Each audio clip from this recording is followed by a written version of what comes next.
Hello friends, welcome to our YouTube channel. Let's learn from home. This is Dhiranjan Tiwari.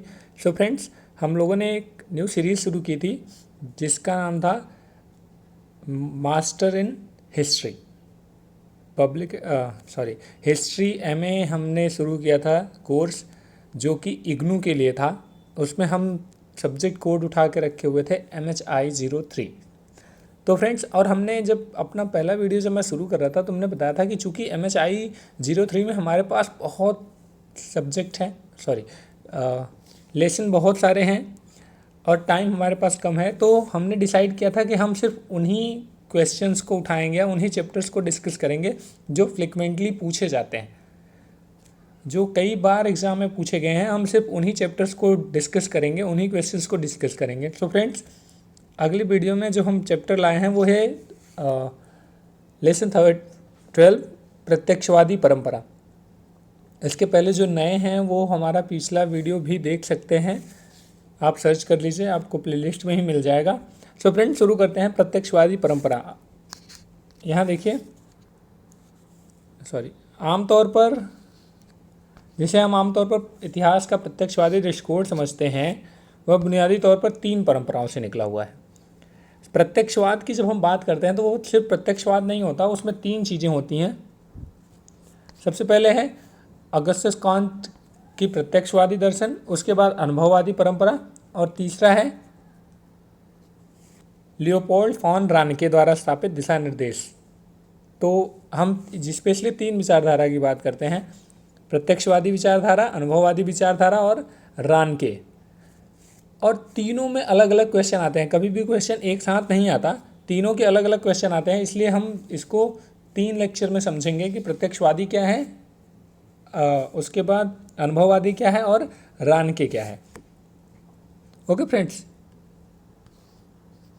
आप चाहें तो ये प्रस्तावना पढ़ सकते हैं। प्रस्तावना इसमें ज़्यादा समझने की ज़रूरत नहीं है, हम मेन जो समझने की कोशिश करेंगे वो करेंगे। अगस्टस कांत का प्रत्यक्षवादी दर्शन। सो फ्रेंड्स, ऑगस्ट कॉन्ट जो थे वो एक फ्रांसीसी विचारक थे। उन्होंने प्रत्यक्षवादी दर्शन की शुरुआत की।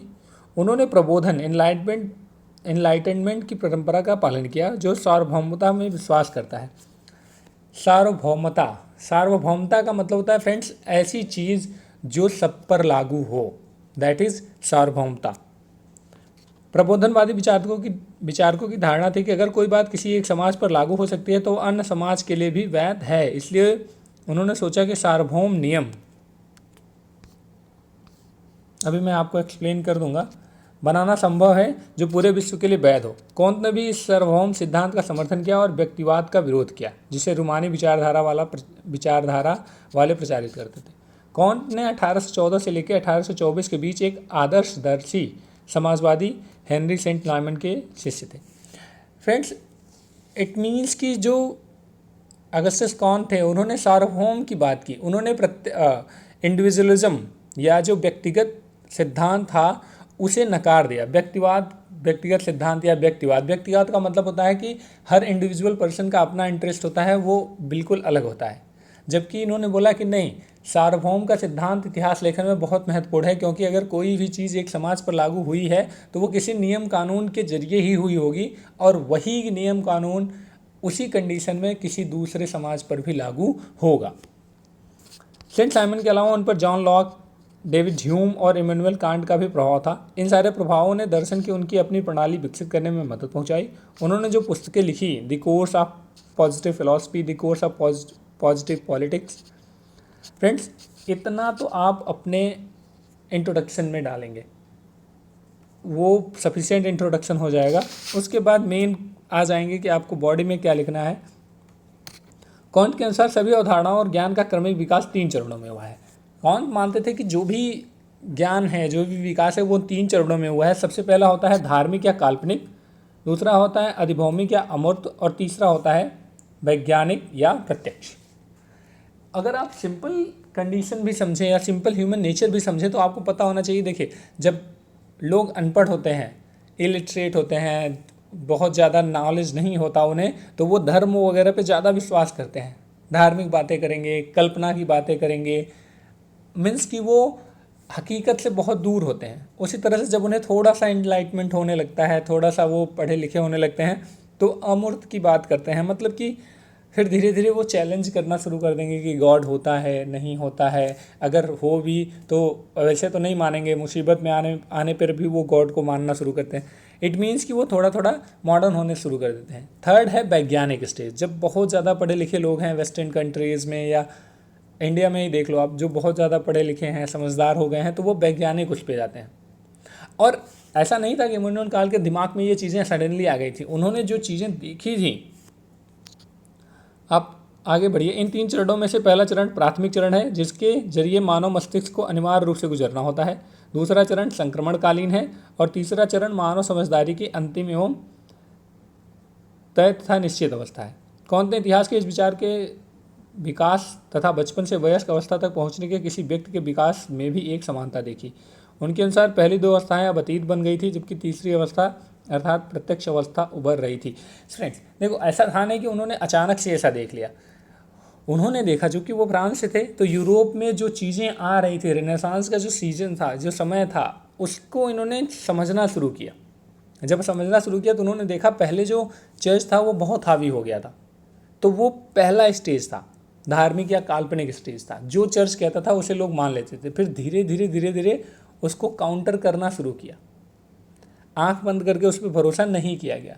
फिर तीसरा स्टेज था ऐसा कि वो वैज्ञानिक हो गया, जो मॉडर्न हो गए, सब कोई बिलीव नहीं करता था, सब लोग वही बिलीव करते थे जो प्रत्यक्ष रूप से वो देखते थे या जिसका वो अनुभव कर लेते थे। ओके फ्रेंड्स, उसके बाद आते हैं कॉन्ट के विचार से इस प्रत्यक्ष अवस्था पर विज्ञान और उद्योग का प्रभुत्व था।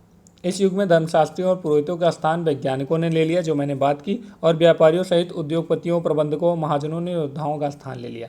कॉन्ट का विश्वास विज्ञान की पूर्ण सार्थकता में था। प्रत्यक्ष अवस्था में विभिन्न परिघटनाओं के नियम की तलाश होती थी। कॉन्ट ने कहा कि ज्ञान के साधन है तर्कशीलता और निरीक्षण। उन्होंने बोला, जब तक आप किसी चीज़ को जब तक किसी चीज़ को तर्क पे ना कस लो या तर्क वितर्क करके ना समझ लो या उसका परीक्षण नहीं कर लो या निरीक्षण नहीं कर लो, तब तक उस पर भरोसा या विश्वास नहीं करना चाहिए। अंततोगत्वा मतलब अंत में तलाश होती है। कौन ने कहा, अंततोगत्वा अलग थलग पड़ी सभी घटनाओं को कुछ समान नियमों से जोड़ना होता है। कौन के विचार से प्रत्यक्षवादी प्रणाली परिपूर्णता को प्राप्त कर सकती है, बशर्ते यह सभी घटनाओं को किसी एक आम तथ्य के विभिन्न पहलुओं के रूप प्रस्तुत करे। मिसाल के तौर पर गुरुत्वाकर्षण। मतलब कि प्रत्यक्षवादी जो परंपरा है या जो दर्शन है वो परफेक्ट हो सकती है जब तक कि वो किसी विशिष्ट पहलू के रूप में प्रस्तुत हो, एक नियम हो, उससे एक दूसरे को जोड़ के रखा जाए। अब देखिए, इसलिए प्रत्यक्षवाद ने यह माना कि ज्ञान को निरीक्षण के जरिए पैदा किया जा सकता है। इस मामले में प्रत्यक्षवाद और अनुभवजन्य परंपराएं बहुत ज़्यादा समानता है, क्योंकि अनुभवजन्य परंपरा ने यांत्रिक अनुभूति की भूमिका पर जोर दिया। सेम वही चीज़ है। प्रत्यक्षवाद ने कहा कि सबसे पहले अगर कोई भी चीज़ है उसका परीक्षण करो, आप देखो कि क्या वो सही है या नहीं। दूसरा, और जो अनुभवजन्य है वो भी यही कहता है कि अनुभव की हुई चीज़ों पे समझना चाहिए या मानना चाहिए। तो दोनों कहीं ना कहीं एक जैसे दिख रहे थे। इस प्रक्रिया के प्रतिफल के रूप में तथ्य आते हैं, तो भी अत्यंत बुनियादी स्तर पर देखें तो प्रत्यक्षवादी दर्शन का व्यक्तिवादी तथ्यों से कोई सरोकार नहीं है। उल्टे हुए सामान्य नियमों में विश्वास करते हैं। इन नियमों को मेथड ऑफ इंडक्स अर्थात आगमन की पद्धति के जरिए तैयार किया जाता है, अर्थात पहले जो निरीक्षण और अनुभूति के जरिए तथ्यों को स्थापित करना और उसके भी समानता और के जरिए कानून का निर्माण करना। सेम चीज़ है, जो भी तथ्य हैं उनका पहले परीक्षण करो कि क्या वो सही है, या कोई भी घटना बताई गई तो उनके जो तथ्य हैं उनका परीक्षण कीजिए, निरीक्षण कीजिए, देखिए कि वो घटना सच में उस तथ्य से मेल खा रही है या नहीं। देन उसको कानून का रूप दीजिए या उसे मानिए। इसलिए प्रत्यक्षवादियों के लिए सामान्य नियम ऐन्द्रिक अनुभूति से प्राप्त तथ्यों का समूह मात्र है। इस प्रकार तथ्यों का निर्धारण ऐन्द्रिक अनुभूति से किया जाता है और फिर प्रयोगों के जरिए इसकी जांच की जाती है, जिससे अंततः सामान्य नियमों का निर्माण होता है। ये सामान्य नियम विज्ञान के नियमों की ही तरह मानव विकास के बुनियादी नियमों से संबंधित हैं। एक बार इनकी खोज हो जाने के बाद इन नियमों का इस्तेमाल समाज के विकास के तरीके में सुधार करने तथा इसके बारे में पूर्वानुमान लगाने के लिए किया जा सकता है। सेम वही बात कर रहे हैं, अगर जब आपको चीज़ें पता चल जाती हैं तो आप उसका आगे आप भविष्य मतलब बता सकते हैं कि आगे क्या हो सकता है, समाज निर्माण कैसे हुआ था, मतलब सारी चीज़ें इतिहास में जो चीज़ें बताई जाती हैं आप उसका निर्धारण कर सकते हैं। सॉरी, इसमें कोई अर्थ नहीं है। इसलिए कौन ने इतिहासकारों को महज तत्वों को बटोरने वाला कहा जिसके सामान्य नियमों की जानकारी हो जाने के बाद उसके लिए कोई प्रासंगिकता नहीं रह जाती। चलिए छोड़िए, देखिए यहाँ पर आपको बताना है कौन की दार्शनिक प्रणाली में 3 प्रमुख पूर्व स्थापनाएं थी। 3 ऐसी चीज़ें थी जो बहुत क्लियर कट थी। पूर्व स्थापनाएं का मतलब होता है कि एक चीज़ें ऐसी होती हैं कि कोई रूल्स या कोई नियम या कोई सिद्धांत प्रतिपादित किया जाता है तो उसके पहले कुछ मान्यताएं होती है कि ये होगा तभी ये सार्थक माना जाएगा। अजम्पशंस, तो पहला अजम्पशंस यह था कि उन्होंने निष्कर्ष निकाला कि औद्योगिक समाज जिसे पश्चिमी यूरोप ने नेतृत्व दिया था समूचे विश्व की भावी समाज के लिए एक मॉडल था। पहला तो अजम्पशन यही था कि जो वेस्टर्न है, जो यूरोप में औद्योगिक समाज है वही पूरे वर्ल्ड के लिए है। दूसरा एक मॉडल है। दूसरा उनका विश्वास था कि वैज्ञानिक चिंतन, जिसे वो प्रत्यक्षवादी दर्शन कहते हैं, विज्ञान और समाज दोनों पर लागू किया जा सकता है। इसके अलावा उनकी यह सोच यह भी थी कि यह चिंतन और अर्थापत्ति द्वारा प्रत्यक्षवादी दर्शन शीघ्र ही समूचे विश्व और समाज में मौजूद पाया जाएगा। तो दूसरा एजम्पशन इनका यही था कि जो वैज्ञानिक चिंतन, जिसको वो प्रत्यक्षवाद कहते हैं, वो विज्ञान के साथ साथ समाज पर भी लागू होता है। तीसरा है कौन का मानना था कि मानव प्रकृति हर जगह एक जैसी होती है, इसलिए उनके द्वारा ढूंढे गए विकास के सामान्य नियमों को सभी समाजों पर लागू करना संभव है। तीसरा एजम्पशन यही था कि क्योंकि ह्यूमन नेचर है तो ह्यूमन नेचर हर जगह वही होता, ऐसा नहीं है कि ह्यूमन नेचर चेंज हो जाएगा। तो अगर ह्यूमन नेचर से रिलेटेड कोई भी चीज़ है तो वो हर सोसाइटी पे लागू होगा। उसके बाद आप इनको पढ़ लीजिएगा, इसमें कुछ है नहीं। आगे हम बढ़ते हैं। इस सिद्धांत से लैस होकर कौन ने मानव जगत में बुनियादी ढर्रा ढूंढना शुरू किया जो हर चीज़ के लिए व्याख्या कर सके। इस प्रकार उनके अनुसार हमारे सभी ऐतिहासिक विश्लेषणों की अंतिम परिणति एक निश्चित रूपरेखा के अनुसार मानव इतिहास के विभिन्न घटनाओं के बीच तर्कपूर्ण समन्वय पर आधारित होती है। अब देखिए, जो निहितार्थ निकला, जो उन्होंने सोचा, उसके क्या पॉइंट्स थे, आप इनको ही एक्सप्लेन कर देंगे तब भी आपको मार्क्स मिल जाएगा। कौन द्वारा तय की गई प्रत्यक्षवादी पद्धति तथ्यों और आंकड़ों के पर्यालोकन में है। उनकी पुष्टि प्रयोगों के जरिए की जानी है जो अंततः सामान्य नियमों की स्थापना में सहायक होगी। वही उन्होंने बताया कि प्रत्यक्षवादी पद्धति जो है वो तथ्य और आंकड़ों के पूर्वालोकन में है। आप उसको ऑब्जर्व करें, उसकी पुष्टि प्रयोगों के द्वारा होनी चाहिए। आप तथ्यों को पुष्ट करने के लिए आप प्रयोग करें कि क्या वो सही है या नहीं, और लास्ट में जो नियम की स्थापना होगी वही सारे जगह पर, विज्ञान में, समाजशास्त्र, इतिहास, सब जगह आप लागू कर सकते हैं। तो इनके मूल क्या क्या थे। पर सबसे पहले विज्ञान की तरह इस इतिहास के कुछ सामान्य नियम के अधीन है जो मानव विकास की प्रक्रिया की व्याख्या करते हैं, तो उसको लागू किया जा सकता है। दूसरा, इन्होंने प्रत्यक्षवादी परंपरा कहती है मानव मस्तिष्क कुछ निश्चित अवस्थाओं के जरिए आगे बढ़ता है जो सभी समाजों और संस्कृतियों के लिए अपरिहार्य है। कि हर कोई मानव मस्तिष्क जो है वो एक ऐसा नहीं होता कि स्टैंडर्ड तुरंत वो बहुत मॉडर्न हो जाता है, उसकी सोच बहुत विकसित हो जाती है। हर मानव मस्तिष्क का एक अपना स्टेज होता है, वो एक नियम से आगे बढ़ता है, तो वो हर जगह पर लागू किया जा सकता है, हर संस्कृति पर लागू किया जा सकता है। इतिहास की धारा को बदलना अकेले किसी व्यक्ति या व्यक्तियों के बस में नहीं है। इसलिए निष्कर्ष निकालिए, परीक्षण कीजिए, तभी किसी चीज़ को आगे बढ़ाया जा सकता है।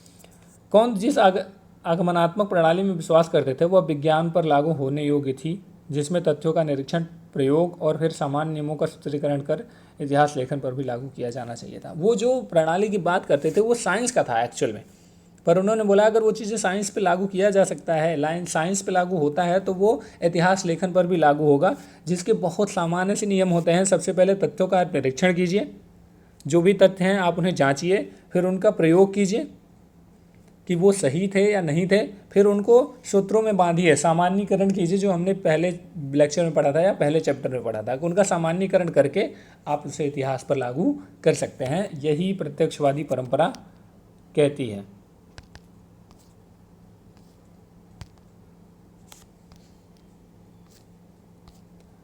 तो आप देखिए, प्रत्यक्षवादी परंपरा यहीं ख़त्म हो जाती है। जो आपको अगर नहीं समझ आया तो आप कमेंट सेक्शन में लिख सकते हैं, हम उसको एक्सप्लेन करने की कोशिश करेंगे।